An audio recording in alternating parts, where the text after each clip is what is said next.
Enfin, j'adore bosser. Alors, mes enfants, ils sont morts de rire parce que je suis en meeting. Maintenant, en plus, avec le Covid, ils te voient bosser. Donc, ils te voient devant un écran, en train de parler chiffres et tout. Et puis, hyper souriante, hyper heureuse. Ils me disent « Ah ouais, t'adores ça, mais comment tu fais ?» Et donc, oui, j'aime ça, c'est clair. Je pense que c'est difficile de s'épanouir. Réussir, c'est un terme bien difficile parce que, effectivement, moi, j'ai choisi aussi la variété, les changements. J'ai fait des choix perso. Mais c'est vrai que c'est difficile de s'épanouir si on n'adore pas ce qu'on fait. Après, ce qui m'énerve, c'est que les gens ont l'impression qu'on peut aimer que la comédie, le théâtre, le cinéma ou l'entrepreneuriat en ce moment. Bah non, c'est pas tout à fait vrai. Moi, j'adore mes meetings, j'adore le process budgétaire. C'est un moment où je suis vraiment à fond et voilà. Je rajoute juste comment on me l'avait expliqué justement à Stanford et ça m'avait bien marqué cette anecdote, c'est que pour aller d'un point A à B, on dirait les gens rationnels, alors ils mettent les Européens et notamment les Français, etc. là-dedans, ils tracent vraiment une route avant de partir. Il y a un point A à B, bah, tu l'écris, tu le fais, tu vois un chemin et après tu y vas. Et les anglo-saxons, ou notamment les gens de la Silicon Valley, ils partent et après ils regardent où est-ce que je suis, donc ils appellent ça un peu l'agile method, etc. Et ils te disent qu'aujourd'hui, comme le point B bouge en permanence, et bah, les Européens avec leur méthode n'ont aucune chance d'arriver au point B. Donc bon, ils exagèrent complètement, mais voilà, c'est comme ça qu'ils l'expliquent. Aurélie, tu savais pas que tu étais américaine. Et Olfa vient de te l'apprendre. C'est comme ça qu'elle réagit, c'est pas étonnant. Ouais. Et puis maintenant, je te dirais que ma carrière est d'abord définie par le fait que je sois une femme. C'est-à-dire que si je n'étais pas une femme, j'aurais complètement une autre carrière et complètement une autre vie. Après, j'adore ma vie, j'adore ma carrière, donc c'est pas du tout un sujet. Et je suis ravie d'être une femme et j'aurais pas voulu être un homme, même dans cette période. Mais c'est clair que ça m'énerve parfois quand les gens disent que c'est pas un sujet. Bien entendu que d'abord, moi, si je devais expliquer tous mes choix de carrière, ils ont d'abord été définis par le fait que je sois une femme. Parce que la communauté est clé, parce que l'entraide nous possède, on a décidé de mettre en lumière tous ces visionnaires. Bienvenue dans le podcast Build a City for Good de Daphne. Donc voilà, ça commence. Bonjour à tous, ravi de vous retrouver pour un nouvel épisode du podcast Build a City for Good. Alors comme d'habitude, aujourd'hui je vais vous présenter d'abord mon acolyte qui est à côté de moi et qui est Pierre-Éric Lebovici, le partenaire fondateur de Daphne. Salut Pelle. Bonjour Aurélie.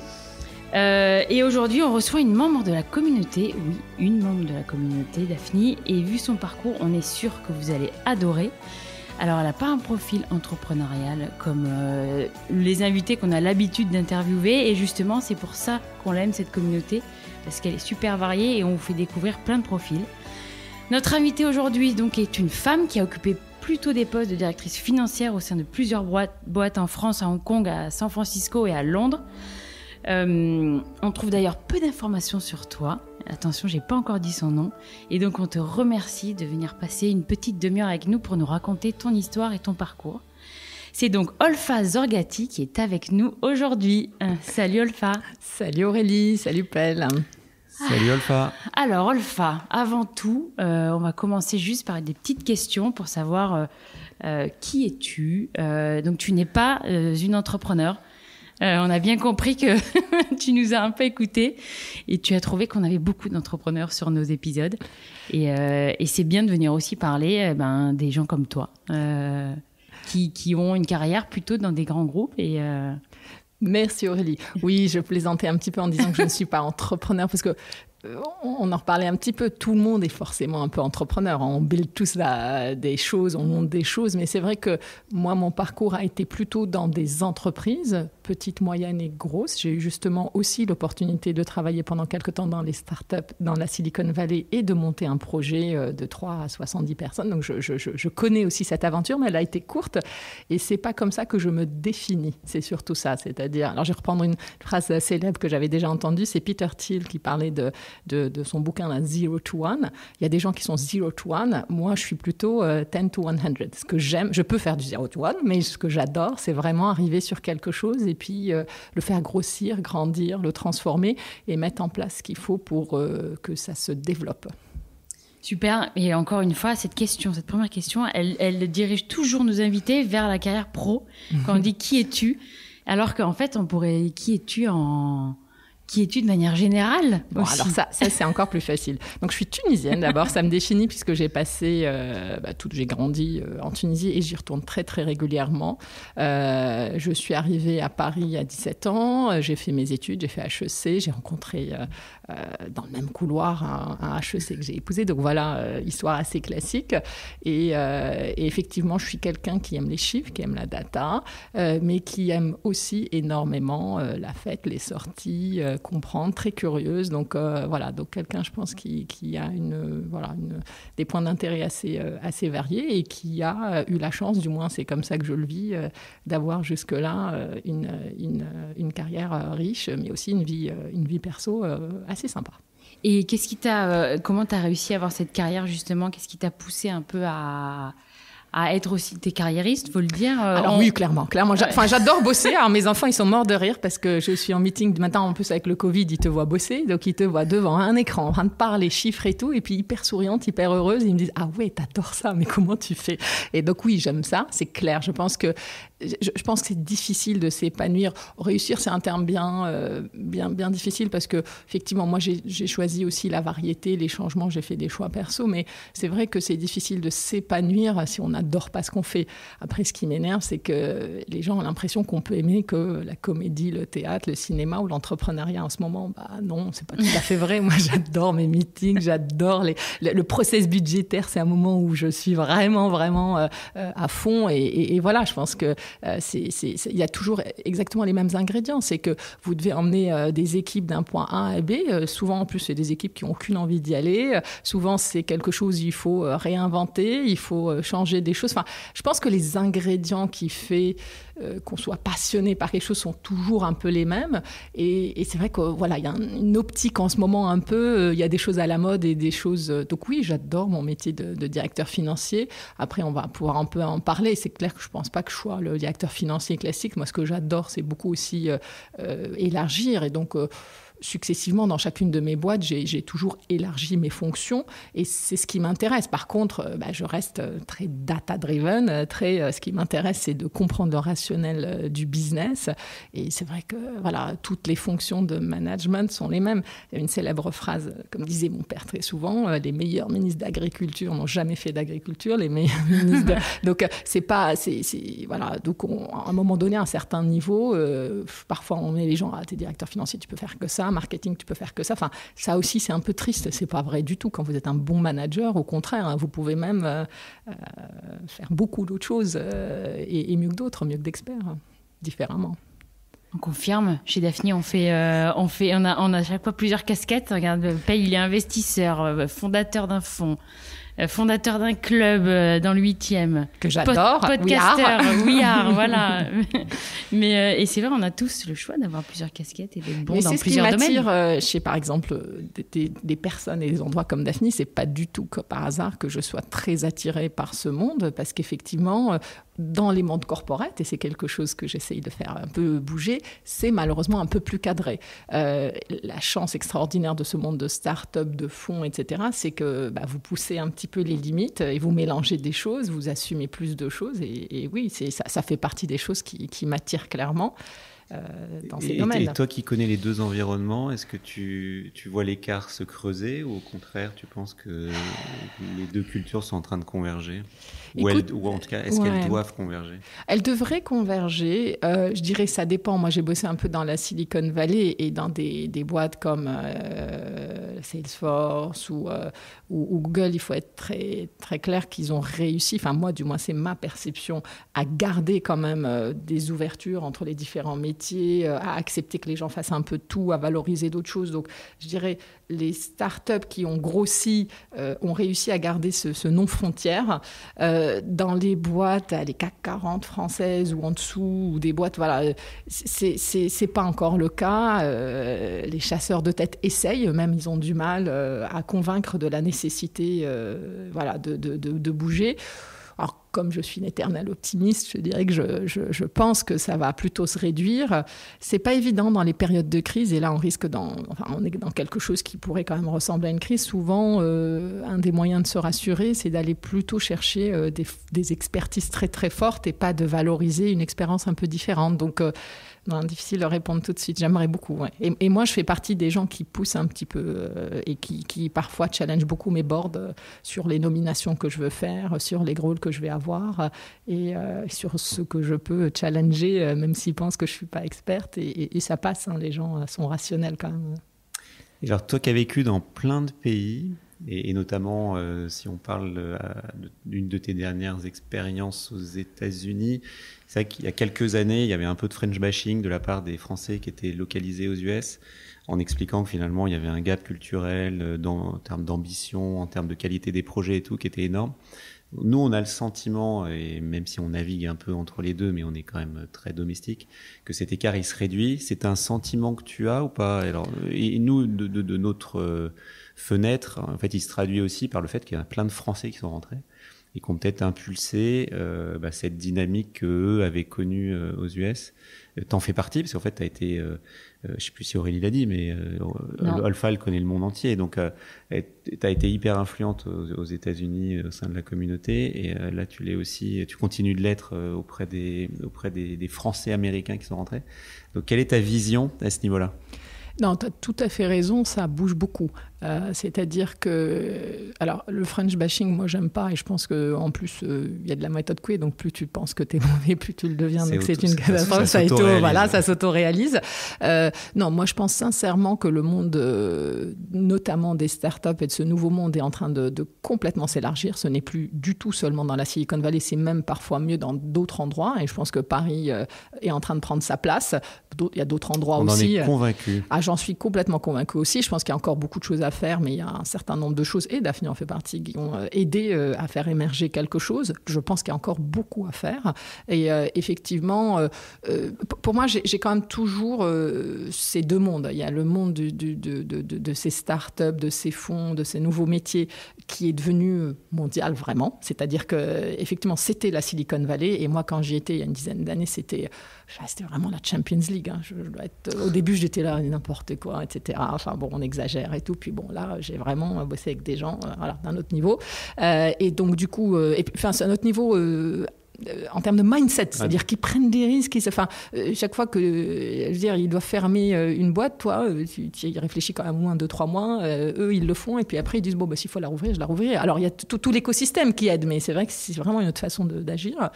Donc, je pense que dans ce monde-là, clairement, il y a de moins en moins d'écart. En plus, il y a, alors moi, je le pense, mais pas trop le dire, moi j'aime beaucoup travailler avec les Français, c'est-à-dire que dans mes équipes, en termes d'expertise, d'éducation, on a beau taper sur le système éducatif français, etc. Moi je trouve qu'il y a quand même vraiment des vraies qualités, et que je trouve que quand tu as un Français qui justement allie les forces du système, la rigueur, etc., et en plus des capacités de communication et un peu de marketing qui sont plus réelles dans le monde anglo-saxon, c'est le bonheur.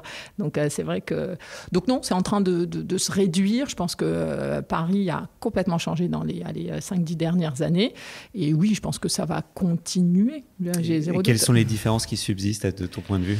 Sur les autres boîtes. Je pense que sur les autres boîtes, donc je pense que là où dans la Silicon Valley, c'est plus cohérent, c'est-à-dire que ce soit start-up ou plus grosse boîte, c'est ce que je disais tout à l'heure, même des boîtes anciennes, entre guillemets, ce sont les VMware, enfin, ils se sont tous mis à avoir un peu le même mode de fonctionnement. Je pense déjà, la Silicon Valley n'est pas les États-Unis, hein, donc c'était déjà un lieu un peu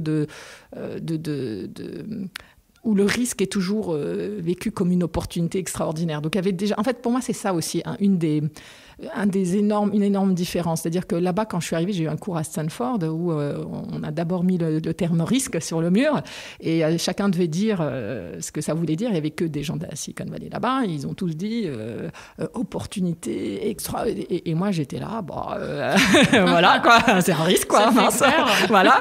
Et je dirais que ça subsiste aussi. Et c'est vrai que, je crois que je te l'avais raconté, Pelle, nous, le soir avec mon mari, qui avait aussi un poste du coup là-bas, quand on rentrait le soir dans notre lit, on disait, mais et on avait déjà un certain âge, une certaine carrière, on pensait quand même savoir prendre des décisions. On était là, mais mince, j'ai bien fait de me taire parce que j'aurais vraiment décidé exactement l'opposé de tout ce qu'ils ont pris comme décision. Un mec qui a changé un boulot tous les 6 mois ou 1 an max, ils adorent, ça veut dire que c'est un mec qui bouge, et nous on était là, ça va pas, c'est un complet instable. Quand il faut, lui là, c'était des décisions sur ouvrir une usine en Inde et tout, il fallait réfléchir quand même, il fallait, non, on y va, puis ça marche pas, on arrêtera. Enfin voilà, donc tout ça, c'est vraiment dès qu'il y a quelque chose, un problème, nous on l'a fait un problème, eux, on verra. Après, je rajoute juste comment on me l'avait expliqué justement à Stanford, et ça m'avait bien marqué cette anecdote, c'est que pour aller d'un point A à B, on dirait les gens rationnels, alors ils mettent les Européens et notamment les Français, etc. là-dedans, ils tracent vraiment une route avant de partir. Il y a un point A à B, tu l'écris, tu le fais, tu vois un chemin, et après tu y vas. Et les anglo-saxons, ou notamment les gens de la Silicon Valley, ils partent et après ils regardent où est-ce que je suis, donc ils appellent ça un peu l'agile method, etc. Et ils te disent qu'aujourd'hui, comme le point B bouge en permanence, et les Européens avec leur méthode n'ont aucune chance d'arriver au point B. Donc ils exagèrent complètement, mais voilà, c'est comme ça qu'ils l'expliquent. Aurélie, tu ne savais pas que tu étais américaine en fait. Et Olfa vient de te l'apprendre. C'est comme ça qu'elle réagit, c'est pas étonnant. Ouais. Et tu t'inspires un peu de tout ce que tu as appris justement. Qu'est-ce que tu prends de tout ce que tu as appris là-bas et que tu répliques ici avec tes équipes ou est-ce que justement, qu'est-ce que ça t'a apporté de... Alors moi j'ai choisi, et je pense que c'est pas par hasard, une société dont la CEO habite dans la Silicon Valley et c'est une boîte très internationale. On est 1200 personnes et on est seulement 300 en France. Le premier chiffre d'affaires est au Japon et donc on a une équipe dans la Silicon Valley. Donc ça, c'était important pour moi parce que, je ne sais pas, et ce sera peut-être un jour l'occasion de voir dans une boîte franco-française si c'est possible, mais dans cette boîte, c'était possible d'effectivement de mettre un peu l'accent sur les autres expériences, d'utiliser justement des choses-là et puis essayer de créer une culture d'entreprise qui soit plutôt celle-là. Parce que pour être tout à fait honnête, par contre, il y a beaucoup de choses que je n'ai pas aimées dans la Silicon Valley. C'est pour ça que je suis rentrée à Paris. Donc, il y a des choses exceptionnelles et des choses dont on peut apprendre. Et puis, soyons très clairs, et c'est ce que je vous disais tout à l'heure, je pense qu'ils ont aussi beaucoup à apprendre de nous. Je pense qu'on a une façon... Moi, j'estime que j'ai une formation classique de grande école, de choses... Et je pense qu'on nous apprend beaucoup de choses et qu'il y a du solide là-dedans et qu'il y a une façon d'être et de faire qui apporte beaucoup. Donc oui, j'essaye au maximum d'avoir un peu cette mentalité agile parce que je pense que le changement maintenant est devenu très rapide et donc il faut l'adapter. Mais je pense que garder une capacité de recul, garder un peu ce dont on parlait tout à l'heure, des intérêts très variés. Moi, ce que je n'ai pas apprécié, alors bien sûr, il y a des gens exceptionnels dans la Silicon Valley qui s'intéressent à tout, mais il y a quand même beaucoup de gens qui sont d'abord très experts dans leur domaine, qui ne sont passionnés que par leur domaine et vous passez des dîners entiers à parler de l'IoT, de leur nouveau... Donc voilà, ça, je pense que c'est quelque chose où les Européens arrivent à garder énormément de centres d'intérêt variés et c'est, je pense, une richesse. Les plus créatifs. Ouais, c'est clair. Il y a des choses. Mais ils se marketent mieux. Ouais. Et ils sont meilleurs en personal branding. Nous, on ne fait pas assez notre pub. Hein. On est trop humble, je sais pas. On est plus authentique. Ouais.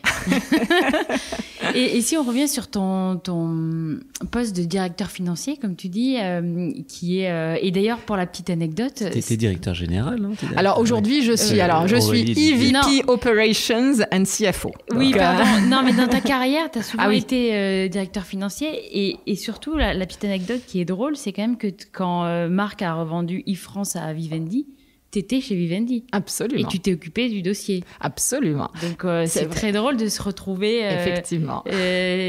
Plusieurs années après. Absolument. En face de lui et lui dire j'étais là. Parce qu'en fait, j'ai commencé en M&A. Et alors, moi, c'est une carrière que j'ai commencé. Alors, j'ai commencé en Société Générale et après, j'ai rejoint la fameuse équipe, on appelle ça la Dream Team à l'époque du J6M. Tu n'as pas connu ça. C'était une grande époque de Vivendi. Jean-Marie Massier, moi-même maître du monde. Voilà, pas mal. Il y en a qui ont un peu de... Donc voilà, donc moi on était 4-5, donc c'était une toute petite équipe M&A. J'ai eu la chance de bosser bien sûr avec des Lazare, des gens extraordinaires. Il y a beaucoup d'acquisitions, des petites et des grandes. Et donc oui, c'est vrai que j'ai connu cette époque-là. Et effectivement, quand vous commencez entre guillemets en M&A, surtout à ce niveau-là, c'est pas vraiment que de la finance. Hein. C'est bien sûr, il y a les chiffres, il y a les valos. J'ai monté pendant des nuits les DCF. Et encore aujourd'hui, je devais faire un truc en 2 minutes. Là, je continue à être... On n'a pas oublié 20 ans. En 2 secondes, j'ai checké le modèle et tout. Il n'y a pas de souci. Donc, vous avez une bonne formation solide. Mais ce qui était important, c'était de comprendre le business. Pourquoi on faisait ça. Et puis, c'était l'époque où, effectivement, Jean-Marie Messier réfléchissait, entre guillemets, la convergence entre la télé, l'Internet et le téléphone. Et bon, maintenant, ça paraît une évidence, ça ne l'était pas. Donc moi, j'ai eu cette chance de commencer ma carrière dans un environnement. C'est pour ça que quand on dit directeur financier, oui, j'aime les chiffres, c'est la base de tout. Moi, quand j'arrive dans une boîte, j'adore être d'abord directeur financier, parce que c'est comme ça que vous comprenez tout. Vous avez tout. Et qu'on te respecte aussi un peu ou pas ou Absolument, non, parce que t'arrives et... Après, ça dépend. C'est-à-dire qu'il y a quand même des cultures de société. Et moi, j'aime bien changer les cultures des boîtes. C'est vraiment quelque chose que j'aime. Et donc, j'ai été souvent dans des boîtes où on considérait que le directeur financier est d'abord chef comptable. Que, voilà, ça apportait pas grand-chose. Et ce que j'adore faire, c'est effectivement faire évoluer cette fonction qui est critique, je pense notamment dans un monde comme on est aujourd'hui, ne pas maîtriser la data, c'est une énorme connerie. Dans la Silicon Valley, ils sont déjà 2, ils ont déjà leur système de suivi des KPI, et ça, c'est quelque chose où parfois on a des gens, c'est pas les chiffres qui fait le business. Si on prenait des décisions basées sur les chiffres, on n'irait nulle part. Enfin voilà. Donc ça, j'adore faire ça. Et un des plus beaux compliments que j'avais eu d'un de mes patrons, là, c'était à l'époque de l'e-commerce. Donc j'étais dans le groupe M6. Et il m'avait dit que, alors qu'il détestait les périodes budgétaires, etc., maintenant, c'était un vrai plaisir et qu'il comparait ça aux expos d'art contemporain qu'il ne comprenait pas. Et le jour où il est allé avec quelqu'un, il a enfin compris à quel point c'était important et ça servait vraiment à quelque chose de regarder et de passer du temps sur les chiffres. Donc voilà, je suis quelqu'un qui aime bien faire que les chiffres parlent business, changent tout et que les gens arrêtent, parce que ce que je n'aime pas, c'est l'émotion. Ah, je pense que ça marche et tout. À partir du moment où on a de la data, on peut ne pas suivre la data. On peut se dire, oui, c'est non-profit, mais je veux y aller. Mais au moins, on part sur une base. C'est pas de l'émotionnel. Moi, je pense que ça, c'est bien. Moi, je pense pas. On regarde les faits. Donc, voilà. Donc, c'est vrai que c'est un côté... Tout à l'heure, tu me demandais est-ce que j'aime la magie ou l'Excel. Moi, c'est un vrai mélange. C'est-à-dire que l'Excel, pour moi, c'est la base d'une bonne magie. C'est-à-dire qu'il faut d'abord être très rationnel, connaître les chiffres. Après, bien entendu qu'il faut pas suivre seulement les chiffres. Et oui, c'était formule Excel ou formule magique. Ah oui, voilà, c'était ta question. Ouais. Donc l'Excel ne suffit certainement pas. Et est-ce que tu as eu ce poste quand même qui t'étais entouré souvent, en tout cas dans ta carrière, du masculin quand même, t'as évolué dans un environnement assez masculin. Bon, je suis obligée de poser la question aussi. Est-ce que t'as senti que c'était compliqué parfois d'évoluer, de te faire une place comment ça pourrait durer des heures, sinon si on rentre dans le débat. On va essayer. Ouais. Mais tu vas nous dire un peu tes tips peut-être aux femmes qui seraient comme toi, qui auraient. Alors, ce que je te disais tout à l'heure, c'est peut-être que ce sera différent pour les nouvelles générations, mais moi, quand je suis arrivée, sortie toute fraîche et tout, je pensais pas du tout que c'était un sujet. Alors là, pendant, je pense, 5-10 ans avant d'avoir les enfants et tout, jamais j'aurais pensé que c'était un sujet. J'ai commencé avec une carrière en M&A, tout ça, enfin tout, j'avais pas vu de différence.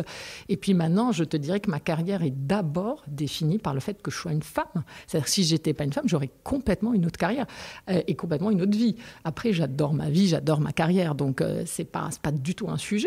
Et je suis ravie d'être une femme et j'aurais pas voulu être un homme, même dans cette période. Mais c'est clair que ça m'énerve parfois quand les gens disent c'est pas un sujet. Bien entendu que d'abord, moi, si je devais expliquer tous mes choix de carrière, ils ont d'abord été définis par le fait que je sois une femme, parce que je peux vous donner une multitude d'exemples.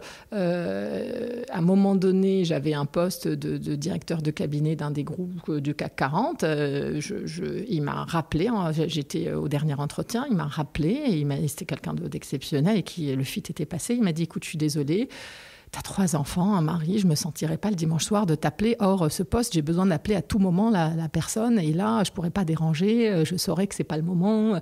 Donc, je te prends pas. Donc, bien entendu que j'avais beau lui dire, mais si, appelle-moi.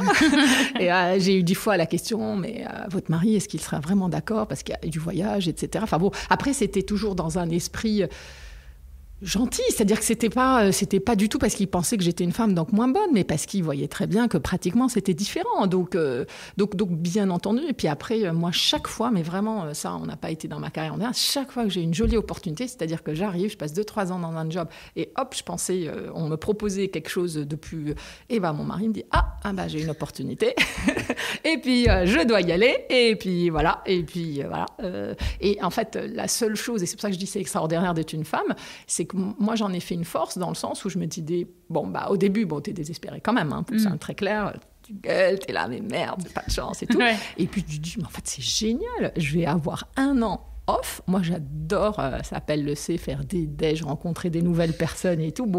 Je vais rencontrer la communauté et puis je vais trouver du boulot et puis je vais me fixer un job qui est toujours de gagner autant que mon mec ou plus, donc je vais me fixer un job et je me mets 3 ans pour y arriver. Et donc après j'ai décidé, au lieu de vivre ça comme une contrainte, c'est pour ça qu'on n'a jamais réussi à recruter Olfa. En fait on paye pas assez. Oui, c'est vrai qu'après c'est non. Et donc du coup mais c'est vrai que c'est pour ça que, alors je te le disais tout à l'heure quand tu m'as dit quelle est la phrase qui te marque, c'est qu'on a toujours le choix. Moi je pense qu'on a toujours le choix de dire c'est une merde, je dois suivre mon mari, ou c'est génial, parce que soyons très honnêtes, moi j'ai adoré j'ai organisé le gala des écoles de mes enfants, j'ai adoré ça, mais c'est une chance, j'allais les chercher à l'école. Au final j'ai eu presque 6 ans off dans ma carrière, il faut pas trop le dire parce que ça fait beaucoup, et sur ces 6 ans j'ai aussi tu le sais, eu un diplôme, je suis experte en mobilier objet d'art, j'ai fait des ventes chez Piazza, j'ai fait des choses extraordinaires. Mon mari est hyper jaloux, il était là mais non, moi j'ai pas eu le choix d'arrêter. Donc voilà, donc après moi je pense qu'on peut vraiment vivre notre vie de femme plutôt positivement. En plus je te disais Sapel tout à l'heure, c'est fabuleux. Moi mon mec il est ravi quand je bosse pas de trimer lui comme un malade, et en plus il est heureux que moi j'ai qu'à organiser des dîners et voir des potes, il trouve ça génial. Et puis il y a beaucoup de mecs comme ça, ils adorent que leur femme ne s'occupe que de la vie sociale, c'est top. Donc voilà, donc pour moi j'aime pas quand on dit que c'est pas un sujet. Bien sûr que c'est un sujet énorme, et c'est un sujet quand vous trouvez pas le bon partenaire financier, voilà, donc on va pas y passer trop de temps, mais toi t'as réussi à en faire une force. Voilà, j'ai décidé d'en faire une force, j'ai eu de la chance.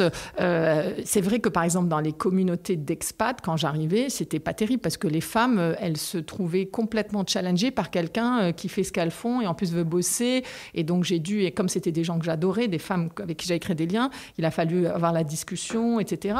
Et peut-être que des boîtes, des boîtes qui alors ça se fait de moins en moins d'envoyer des expatriés, etc. Mais il y a des évolutions à faire même au sein des boîtes pour aider à retrouver du boulot pour les femmes et tout. Je pense, c'est pour ça que je suis très, tu le sais, féministe. Je suis dans énormément de groupes et j'essaye aussi avec des gens comme Muriel Pénicaud de donner des idées pour faire évoluer les choses, parce que ce que je crois absolument pas, c'est que ça a bougé tout seul. C'est-à-dire, je pense moi je suis absolument pour les quotas. J'aime pas ça, mais je vois pas comment on peut faire autrement. Je suis pour que les boîtes aident plus les femmes. Ça va peut-être évoluer, mais aujourd'hui, mon mari il aide énormément, mais celui qui a toutes les problématiques sur les enfants, les trucs à garder et tout, la charge mentale, comme on dit, voilà, j'espère toujours que la nouvelle génération sera différente. Mais bon, la mienne, n'exagérons rien, ça ne l'a pas été. Oui. Vaste débat. Mais ça sera l'objet d'un autre... tu reviendras, Olfa, à parler de ça. Avec plaisir, mais je sais que vous faites des efforts chez Daphné. Je vais laisser Aurélie répondre. Non, mais oui, on fait le max. C'est nous, top, ça, on est quand même... Il y a une bonne parité.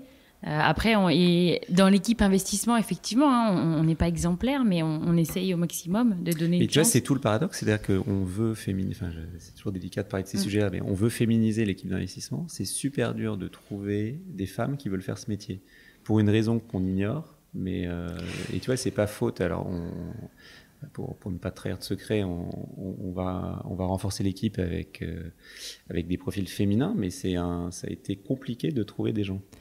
C'est compliqué et je suis d'accord parce que je suis appelée et je dois aider à trouver des profils, mais je pense qu'aujourd'hui, et on pourra en parler longuement, si on veut recruter de la même façon qu'avant, c'est-à-dire, c'est ce qu'on me dit les chasseurs de tête comme un pelle, je veux un mec qui ait fait 20 ans, qui ait voyagé, qui ait fait ça, qui ait fait de l'investissement et tout. Si vous voulez un profil d'homme, vous allez trouver un homme.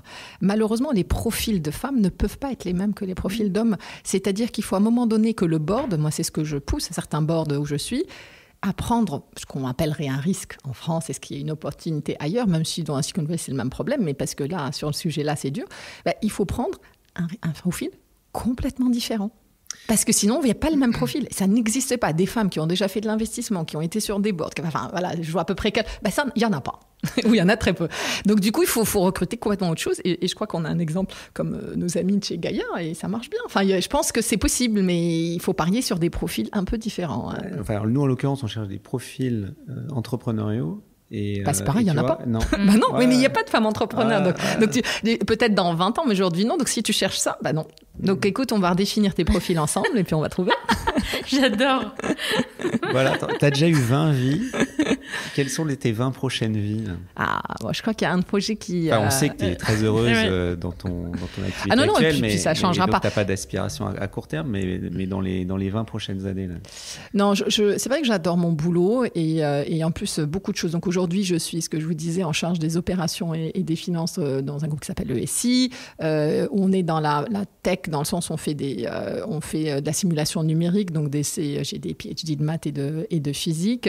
Et effectivement, on est en train de faire une vraie transformation. J'ai une CEO femme, donc c'est un vrai bonheur d'avoir une équipe féminisée là, et dans un monde très, très, très masculin. Et je pense, on a annoncé nos résultats hier, et puis les choses vont vraiment bien. Je pense qu'on va aller très, très loin. Donc cette aventure me tient à cœur. Et en plus, elle tient énormément de choses. Elle est dans la tech, un domaine que j'adore. C'est une boîte headquartered en France, donc c'est une boîte française. C'est une certaine taille, 1200 personnes, on commence. Et puis l'idée, quand même aussi par des femmes. On est en totale parité. Donc tout ça fait que c'est un projet qui me tient énormément à cœur et qui, je pense, on va y arriver à faire quelque chose de top. On a déjà multiplié par 2 ou 3 le stock. On va aller beaucoup plus loin. Et les autres projets qui me tiendront à cœur, je les connais pas. Parce que moi, ce que j'adore, c'est découvrir, changer. Je bosserai toujours dans quelque chose qui a droit à la data.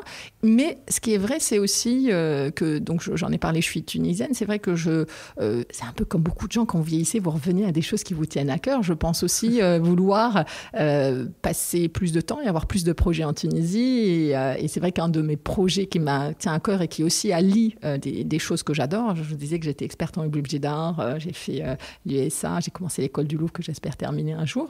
Et je suis sur un projet de boutique hôtel dans la vieille Médina de Tunis. Donc on vient d'acheter une maison de maître, une d'art ou un riad, je sais pas qu'on appelle ça, 17e, splendide, qu'on va reprendre, etc. Et ça va allier effectivement mes racines, la fête, parce que le but va être de faire beaucoup de fêtes là-bas.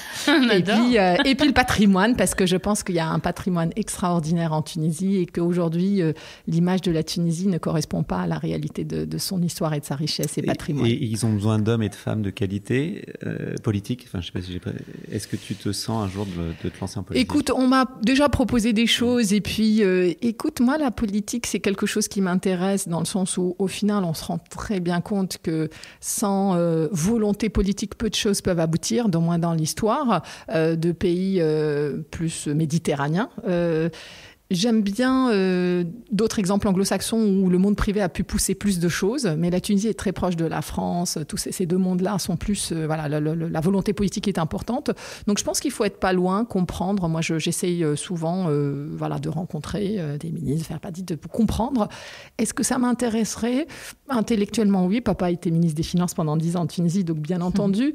Mais je suis pas sûre, parce que je pense que je suis probablement... je peux apporter plus différemment, mais voilà, il ne faut jamais dire non, mais oui, je ne suis pas sûre. Voilà, je ne suis vraiment pas sûre. T'aurais le profil. Ouais, on en reparlera, on verra. Eh bien, on arrive à la fin. On a déjà passé une bonne demi-heure, Olfa, merci. Et avant, on va quand même poser des petites questions, juste pour savoir un peu comment tu arrives à déconnecter. Justement, tu as un train de vie assez dingue. Comment tu déconnectes? Alors, j'ai fait la fête, elle a dit voilà, 10 fois. Je vais être très honnête avec toi, je suis dans les extravertis, extra. Mais non, parce que quand je suis dans les 1%, malheureusement, j'ai fait les tests, et donc moi, pour retrouver de l'énergie, je vais faire la fête. Alors après, quand j'aurai 80 ans, ça va être plus difficile, mais moi, si tu veux que je sois en forme, tu m'invites à une fiesta. Donc il y a ça c'est vrai, il me connaît bien Pelle, donc moi, c'est au contraire, après une longue journée, même si, j'appelle un petit pour aller prendre un bain. c'est vrai que j'ai besoin, et c'est des caractères. Moi, c'est ce qui me redonne de l'énergie, c'est de voir du monde et de faire la fête. Après, ce qui est pas faux aussi, c'est que 2-3 semaines l'été, je vais en Tunisie dans un coin paradisiaque pour moi, à Mamet, où je fais mais rien. C'est-à-dire que, on est quand même une dizaine de familles qui se connaissent bien et qui font la fête, mais je ne réfléchis plus, il n'y a pas d'agenda. De toute façon, on habite dans le même résidence, donc voilà. Et ça, je pense que ça me ressource énormément parce que c'est une période où j'ai plus de téléphone, c'est rarissime, ouais. je l'oublie et je vis au rythme de la mer, grosse chaleur, j'adore la chaleur, donc voilà, c'est ma deuxième moyen de déconnecter. Et donc, tu as une adresse à Mamet pour nous Il y a plein de super endroits. C'est vrai que je pense qu'il commence à y avoir des endroits magiques en Tunisie, à Sidi Bou, la Villa Bleue, Darkena. C'est des boutiques hôtels, justement. C'est ce qui m'a aussi inspiré à me lancer dedans. Parce que historiquement, le tourisme en Tunisie, c'était des grandes barres d'hôtels. Alors, il y a quelques beaux hôtels, mais il y avait vraiment plutôt tourisme de masse. Et aujourd'hui, il y a aussi à Toozer, dans le sud, 2 ou 3 maisons d'Artoozer qui sont des splendeurs avec seulement 9 à 12 chambres. Donc, c'est vrai que c'est un peu le trend partout, mais vraiment, alors je recommande absolument, donc je pourrais te donner toute ma liste, mais c'est vraiment les nouvelles, c'est le nouveau tourisme et c'est vraiment des endroits magiques. Oui, et puis en plus, c'est pas loin. Ah non, c'est 2 heures de vol, voilà. Donc c'est facile. Moi, parfois, je l'ai déjà fait dans la journée, hein, mais bon. Empreinte carbone réduite, quand même. En plus. On se déplace plus qu'en train. Bateau, c'est possible. Mais... Et qu'est-ce qui t'empêche de dormir la nuit, toi, Olfa ? Alors ça, c'est le désespoir de mon mari. Hop, je me mets et je dors. Ça, c'est vraiment dur comme question. En fait, l'autre phrase qu'il dit sur moi, c'est que je suis comme le bord de mer. Là, hop, dès qu'il y a une vague, il n'y a plus rien. J'oublie beaucoup. J'ai vraiment une mauvaise mémoire. Ça me joue des tours parce que, voilà, t'aimes les chiffres et t'as une mauvaise mémoire ? Absolument. Non, ça fait partie des contradictions. Du coup, je dois faire différemment, mais j'oublie énormément, absolument. Ouais. Mais du coup, ça fait partie des choses que tu dois absolument manager. T'as raison, t'as vu mon problème. T'es physionomiste ou pas ? Pas du tout. Ah ouais. Pas du tout. Elle est comme moi. Ah oui, absolument. On se ressemble beaucoup. Là, tu es plus optimiste que moi. Ça qui m'est... Comment se fait-il que tu sois optimiste ? C'est culturel ou c'est... Écoute, oui, certainement. Après, il y a 20 ans, c'était culturel. Je disais à Tunis, il n'y avait pas de psy, tout le monde était heureux. Alors depuis, avec tout ce qui s'est passé, c'est plus du tout le cas en Tunisie. Et moi, je suis restée un peu sur le ancien modèle. Alors, c'est des caractères. Je pense que je viens d'une famille, mes parents étaient très optimistes, etc. Donc, ouais, c'est un peu... Et après, c'est la méthode. Mais c'est vrai que c'est une bonne question ce que tu poses. Je pense que la façon de voir le monde est un choix, comme je disais tout à l'heure, mais il doit y avoir quelque chose de chimique. Hein. Il doit y avoir quelque chose dans les gènes, parce que c'est vrai que parfois je trouve ça un peu injuste parce que tu vois, même la mort de papa qui a été très compliquée parce que papa était absent que j'aime plus, j'ai adoré, j'ai vécu ça comme un beau cadeau. Enfin voilà, donc j'arrive vraiment souvent à surmonter des choses. Et oui, je pense que voilà, c'est quelque chose qu'on hérite un petit peu de ces gènes et puis qu'on apprend. Je pense que je vois par contre beaucoup de gens évoluer et j'adore... c'est la Silicon Valley, mais d'autres endroits, l'Inde, etc., qui poussent un peu ce genre de choses, qui est, on peut toujours réagir, il faut apprendre à prendre du recul, etc. Donc voilà, donc je cultive ça. Eh ben, écoute, c'était un super épisode, hein. Merci pour tout ton énergie. Tout le monde comprendra pourquoi... On a une folle envie de travailler avec toi parce que t'étais juste incroyable. Ouais, c'est clair. Un vrai rôle modèle, on peut le dire. Ouais. On parlait des rôles modèles, un vrai rôle modèle. Franchement, merci pour ton énergie et tu inspires beaucoup. En tout cas. C'est gentil, merci. Ravie d'être là, avec plaisir. Et puis merci à tous. Du coup, Appel, t'aimes bien faire une petite conclue, non ? Bah, je l'ai déjà dit, c'est-à-dire que et tu l'as dit, Olfa c'est à la fois une super saltimbanque, comme elle le disait, c'est en contradiction totale avec ton amour des chiffres. Tu es une citoyenne du monde, donc finalement tu te nourris et tu es une éponge, et c'est comme ça que tu t'es construite. Et moi je suis convaincu que tu as encore plein de vie devant toi, et j'espère qu'on en aura certaines en commun, parce que on a plein de choses à faire et le monde est rempli d'opportunités, et avec ton optimisme on peut aller très loin. C'est vrai. Donc Olfa Zorgati, c'est vrai qu'on n'a pas beaucoup parlé de ton rôle aujourd'hui, mais tu l'as fait sur la fin. C'est vrai qu'on a abordé plein de sujets. Je reviendrai, il n'y a pas de problème. Mais c'est vrai, regardez SI Group, il faut suivre. Regardez, suivez Olfa et puis n'hésitez pas à la contacter ou nous contacter s'il y a des sujets sur lesquels vous voulez rebondir avec elle. Et ben merci à vous deux et puis à bientôt. Avec grand plaisir. Allez, au revoir. Merci Aurélie, merci Olfa, salut. Merci.